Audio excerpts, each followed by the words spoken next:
I'll give you a good example of jealousy. Is Dane Cook. I started at the Laugh Factory. I knew Jamie Masada, and my agent at the time said he'll put you up. So I finally said I want to do it. I said, Jamie, push me up on stage. So he did. And Bud Friedman was always supportive of me too, of the improv. I'll just say that. But he'd sold his club, and he said, why don't you play the improv? I go, because you're not there, Bud. You're not there. I mean, I don't know who's there now, but you're not. Otherwise, I'd have gone there. But anyway, so I started going there, and I didn't know who Dane was, and Dane said, hey, but I soon found out he's one of the top comics there. And he said, you're really funny on stage, you're likable, you could really do this. And he was always very supportive. And he was just starting to, and he told me about MySpace. And the bigger he got, the more you'd see it on the internet. Now the comedians were just ripping him. Now here's a guy who's been at it for 16 years, works his ass off, has a very unique sense of humor. He's a great performer on stage, great energy. He really knows how to work the crowd as good, or if not better, than almost anybody in the history of comics. And that's why he's selling out stadiums. And then you have, like, he's from Boston, and he sold out the Garden. And yet you got these angry radio personalities, saying he's the worst, and they're just jealous. And I've never seen a backlash like that.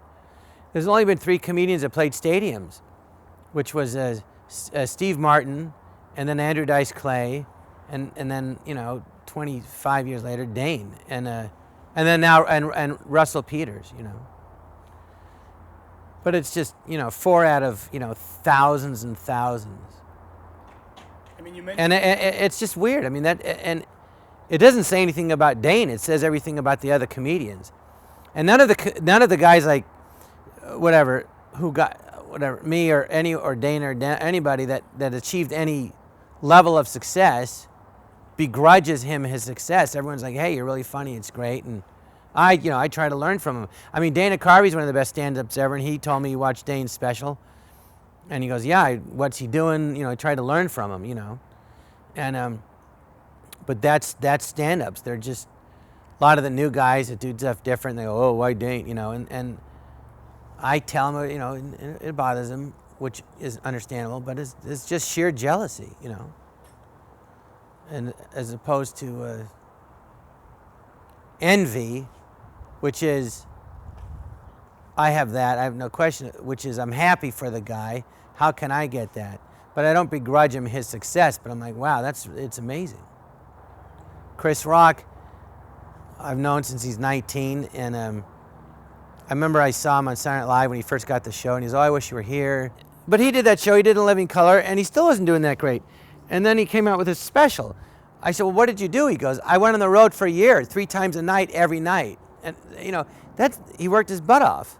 So and Bobby does that, and Dane does that, Adam Sandler does that, Chris Rock does that, That's why those guys are at the top.